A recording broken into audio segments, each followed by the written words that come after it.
mantener secretos.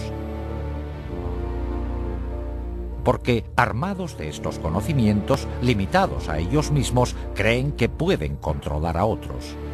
Una de las primeras sociedades secretas sigue existiendo hoy día: los masones. Se cree que sus orígenes se remontan al antiguo Egipto, cuando solo un gremio selecto de canteros poseía unos conocimientos matemáticos especiales para construir las pirámides. En toda su historia, los masones han mantenido secretos sus métodos para que solo ellos pudieran construir las grandes estructuras que siguen hoy en día en pie. Primero, las pirámides, y luego los grandes castillos y catedrales de Europa. Pero las sociedades secretas no se limitaban a los comerciantes. La palabra asesino tiene sus orígenes en una hermandad secreta de guerreros musulmanes chiíes que controlaban el norte de Siria en la época de las primeras cruzadas del siglo XI. Su especialidad: perfeccionar el arte de matar. La secta fue fundada por Hassan Sabbah, conocido como el Viejo del Monte, que gobernaba desde una fortaleza lejana. Hassan adoctrinó a sus discípulos en la promesa de que, si luchaban y morían por Alá, vivirían eternamente en el paraíso rodeados de placeres celestiales y terrenales. Empleaba la fuerza de la tortura y del asesinato para dar especial impacto a sus doctrinas y garantizar una total disciplina y devoción. Hassan daba hachís a sus fanáticos discípulos para provocarles una sensación de imbatibilidad antes de mandarles a misiones suicidas. Por eso, el nombre de asesino se derivó de la palabra hashashin, o fumador de hachís. En 1100, los asesinos contaban con más de 70.000 miembros fanáticos.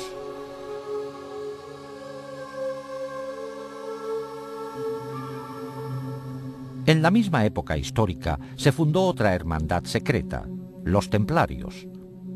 El Priorato de Sion era una fraternidad de caballeros creada en la Francia medieval con la intención de mantener la estirpe merovingia y restaurar su monarquía en Francia.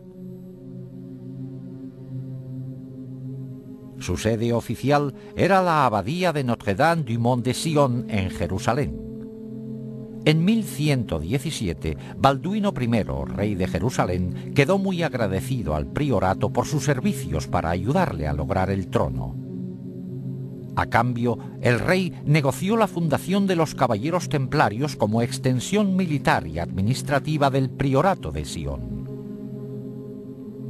Los Caballeros Templarios se habían creado 10 años antes, con el fin de proteger a los peregrinos que se dirigían a la Tierra Santa. Durante su estancia en Oriente Próximo, los templarios entraron en contacto con los musulmanes, incluidos los asesinos. De hecho, después de las cruzadas, debido a los enemigos que tenían en común, los asesinos se refugiaron entre los templarios, dejando huella en los soldados cristianos de muchas de sus ideas fanáticas y destructivas. Con el tiempo, los templarios dejaron de ser una organización cristiana convencional y su doctrina y ritos secretos eran mucho más místicos, herejes y ocultistas.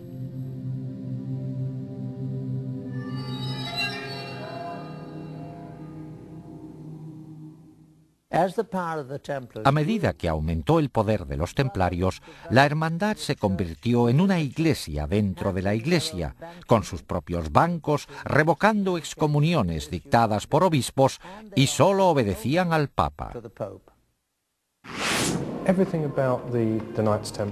Desde el principio, todo lo relacionado con los caballeros templarios contiene al menos un elemento de misterio. Se fundaron justo después de la Primera Cruzada, que volvió a abrir la ruta entre Europa y la Tierra Santa. Y en 1118, 9 caballeros franceses con conexión con la corte del conde de Champagne se fueron a la Tierra Santa con el fin, según ellos, de proteger los caminos y las rutas de peregrinaje para que los peregrinos estuvieran seguros ahora que podían visitar los lugares sagrados. Una vez en la Tierra Santa, no hay testimonios de que hicieran nada los primeros 9 años. Desde el principio hay algo que no encaja. Además, hay testimonios de que esta misión para proteger la ruta de peregrinaje era solo una tapadera. En el fondo fueron ahí por otra razón. Por algún motivo, los caballeros creían que había escondido algún tesoro. Hay testimonios de que excavaron debajo del monte del templo y los arqueólogos han encontrado artilugios suyos de las excavaciones. Al parecer, los templarios pasaron muy poco tiempo en los caminos. De los 9 años de estancia, la mayoría lo pasaron excavando túneles debajo del monte del templo, el emplazamiento original del templo bíblico de Salomón. ¿Qué iban buscando? El templo de Salomón llevaba mucho tiempo destruido. Pero en épocas de conflicto se sabía que los sacerdotes habían escondido tesoros religiosos en cámaras subterráneas ocultas y los sacaban al pasar el peligro. En la Biblia se dice que el Arca de la Alianza y otros tesoros sobrevivieron así varias invasiones extranjeras. Quizá el Santo Grial hubiese sobrevivido también en el laberinto debajo del templo a la espera de que la humanidad redescubriera su poder. Por cierto, no fue casualidad que los caballeros se instalaran en una mezquita situada en el antiguo emplazamiento. De hecho, fue después de su estancia cuando se hicieron llamar templarios o caballeros templarios. Un monje llamado Bernardo, que luego acabó siendo San Bernardo, intervino en la fundación de los templarios. San Bernardo se ocupaba de descifrar textos en hebreo antiguo. Aunque Bernardo era muy mundano en muchos aspectos, también era muy espiritual de un modo bastante insólito para su época. Le atraía mucho el lado femenino de la religión, los cultos a las vírgenes negras, sobre todo del sur de Francia, que son muy misteriosos, casi paganos.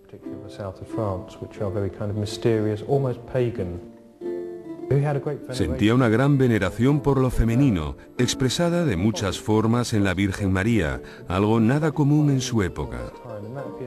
Eso parece ser lo que le estimulaba más que otra cosa. San Bernardo era un hombre muy culto para su época. Sí, estudiaba textos en hebreo, entre otros. Podría ser algo que él encontró en ellos lo que le hizo pensar a esta gente que merecía la pena ir a Jerusalén. Es una teoría, pero una teoría válida. Parece tener mucho sentido. Los que estudian estos antiguos documentos quieren de repente que sus súbditos vayan a estos lugares históricos que se mencionan en ellos. Buscan algo. No sé personalmente qué encontraron, salvo que les parecía importante. No se sabe. Fuera lo que fuera, no se sabe dónde está. Es un misterio, pero abundan todo tipo de teorías que podrían ser correctas. Documentos, Arca de la Alianza, Santo Grial, lo que fuera, pero todas con un secreto.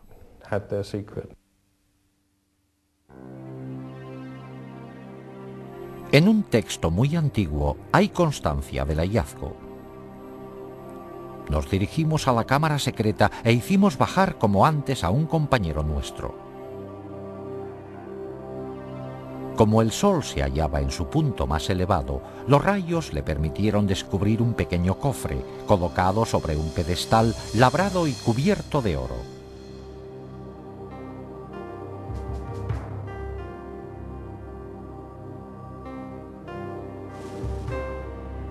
Nos dio la señal para el ascenso y lo sacamos de inmediato. Lo hemos traído para que lo examine el Consejo Supremo. ¿Qué había en este cofre para que los templarios se emocionaran tanto? Lógicamente, a un grupo de caballeros cristianos con voto de pobreza no les interesaba nada material. Es más probable que fuera un objeto con un gran significado religioso. Hoy día no se sabe aún exactamente qué encontraron los templarios en la cámara secreta. Lo que sí se sabe es que al enterarse del hallazgo, el conde Hughes de Champagne, el hombre que financió la expedición, volvió a Jerusalén para unirse con sus anteriores vasallos. Una vez ahí, dejó todas sus posesiones materiales para servirles como caballero templario. Después de este descubrimiento, el gran maestre de los templarios visitó al Papa, y con la bendición de San Bernardo, la Iglesia reconoció oficialmente su orden. En el mundo cristiano, los hombres se unían rápido a los caballeros, renunciando a sus familias, dejando sus posesiones materiales y aceptando los difíciles votos de pobreza y castidad.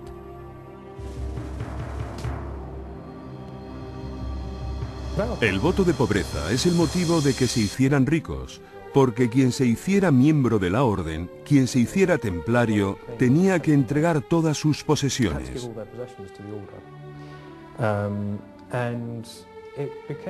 Además, se acabó viendo como un símbolo de prestigio que las familias nobles tuvieran hijos en la orden de los templarios.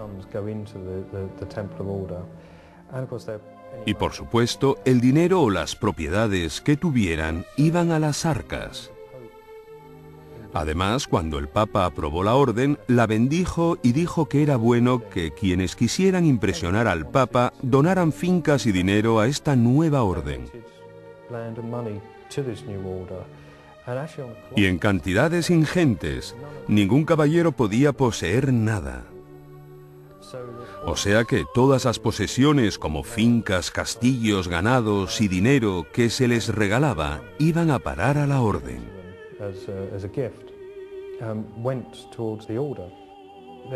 Tenían fama de ser la fuerza militar más temible y competente del bando cristiano. Eran una especie de geos de aquella época, también porque eran una mezcla de monje y soldado. Los templarios proliferaron muchísimo después de las cruzadas. Se hicieron con el control financiero de Europa, dominando todas las principales industrias, sobre todo la de los préstamos. Inventaron el sistema de cheques moderno, y en cuestión de unos años tenían contentos a todos los reyes de Europa. Tenían demasiados humos en muchos sentidos, sobre todo con respecto al Papa y a muchos reyes. Eran sumamente ricos, parecían ser los amos del mundo. La mayoría de los historiadores cree que recibieron su justo castigo por su riqueza. El rey francés que inició la represión de los templarios, Felipe el Hermoso, sentía envidia de su gran riqueza. Y se piensa que les acusó de blasfemia y de sacrilegio, pero que lo que en realidad quería era su dinero. Se les acusó de blasfemia y de sacrilegio, así como de incumplimiento de la reverencia habitual de la Iglesia, pero eso era bien sabido. Las acusaciones contenían elementos sexuales, pero siempre los hay en acusaciones contra grupos herejes. Se les acusó de sodomía, de actos homosexuales, se les acusó de escupir y de pisotear la cruz, de adorar no solo una cabeza,